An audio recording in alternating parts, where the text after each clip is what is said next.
சவுக்கு சங்கர் என்றவரை நீதிமன்ற காவலுக்காக 2 வழக்குகளில் நீதிமன்ற காவல் கேட்டு போலீஸ் தரப்பில் மனு வச்சுருந்தாங்க. அந்த 2 மனுமே நீதிபதி தகுந்த காரணங்கள் நீதிமன்ற காவலில் வைக்கிறதுக்கான தகுந்த காரணங்கள் இல்லை அப்படின்றதுனாலையும் போதுமான அளவில் இன்வெஸ்டிகேஷன் அதில் முடிஞ்சதை ஒரு காரணமாகவும் அவர் 2 ரிமாண்டையும் ரிஜெக்ட் பண்ணிட்டார். 2 அவர் ரிமாண்ட் பண்ணலை. ஆனால் இந்த 2 வழக்குலையும் ரிமாண்ட் ஆகாமல் இன்னொரு புதியதான ஒரு கிரைம் நம்பரை சாயந்தரமாக நீதிமன்றத்துக்கு தெரிவித்து அந்த கிரைம் நம்பர்லேயும் கிரைம் நம்பர் 158/2024 அதுலேயும் ரிமாண்ட் பண்ணணும் அவரன்னு திடீர்னு ஒரு ரிக்வெஸ்ட் வைக்கிறாங்க. அந்த ரிக்வெஸ்ட் வச்சோடனே அந்த கம்ப்ளைண்ட் பார்த்தீங்கன்னா பாலமுருகன் அப்படின்றவர் சிஎம்டிஏயில் இருக்கிறவர், இன்ஜினியரிங் சூப்பரண்டன்ட். அவருக்கு முன்னாடி இருந்தவர் 1ஆம் மாதத்தில் சூப்பரண்டாக இருந்து ரிட்டையர்ட் ஆனவர். அவர் இருக்கிற காலகட்டத்தில் ஒரு டெண்டருடைய காப்பியை சர்க்குலேட் பண்ண மாதிரியும் கான்ஃபிடென்ஷியல் பேப்பரை சர்க்குலேட் பண்ண மாதிரியும் புதுசாக ஒரு எஃப்ஐஆர் போட்டு அந்த எஃப்ஐஆர் அடிப்படையில் ரிமாண்டு கேட்டு இன்றைக்கி அவரை ரிமாண்ட் பண்ணியிருக்காங்க.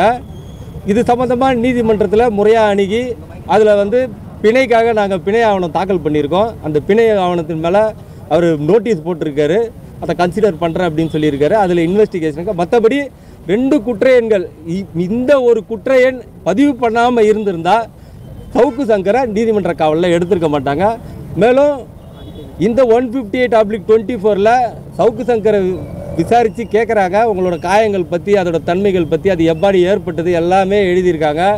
எழுதிட்டு அரசு தரப்பில் கேட்குறாரு, ஐயா நீங்கள் இங்கேயே வேணும்னா கூட இங்கே வச்சுக்கலாம், இதில் நான் ஒரு ரிமாண்டு கட்டியிருக்கேன், அந்த ரிமாண்டை காட்டின ரிமாண்டில் இவரை இங்கே வைக்கலான்னா நீங்கள் வச்சுக்கலாம், நீங்கள் ஒரு ரிக்வஸ்ட் கொடுங்கன்னா அதுக்கு அரசாங்க தரப்பில் எந்தவித மனுவும் பண்ணலை. அவங்க திருப்பி கோயம்புத்தூர் ஜெயிலுக்கு தான் அனுப்புறதுக்கு முயற்சி ஏற்படுத்தினாங்க. ஏற்கனவே கோயம்புத்தூர் ஜெயிலில் அவர் தாக்கப்பட்டார் அப்படின்ற விவரமும் அவரே தன் வாயால் இங்கே சொல்லியிருக்காரு. அதை பற்றின முறையான விசாரணையை நடக்கும்னு சொல்லி நீதிபதி உத்தரவு கொடுத்துருக்காரு. இது முழுக்க 3ஆவதாக ஒரு வழக்கு ரிமாண்ட் ஆகாது அப்படின்னு தெரிஞ்சுக்கிட்டு 3ஆவதாக ஒரு வழக்கை போட்டு அதில் ரிமாண்டு காமிச்சிருக்காங்க. என்னென்ன வழக்குன்னு சொல்லுங்க சார். எந்த 2 வழக்குல கைது பண்ண வேலை 154/2024 என்ன காரணத்துக்காக போடப்பட்ட வழக்கு?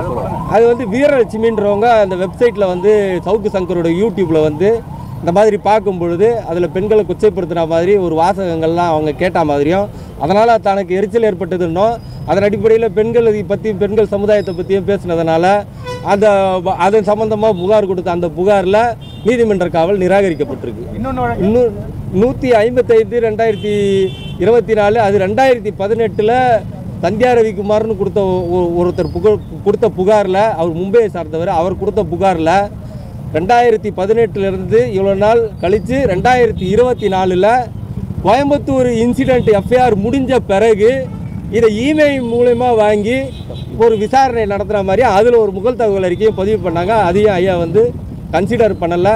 அதில் போதுமான அளவுக்கு இன்வெஸ்டிகேஷன் முடிஞ்சிருக்கு அப்படின்னு அவர் தீர்மானித்து அந்த வழக்கிலேயே அவரை நீதிமன்ற காவலுக்கு உட்படுத்தலை.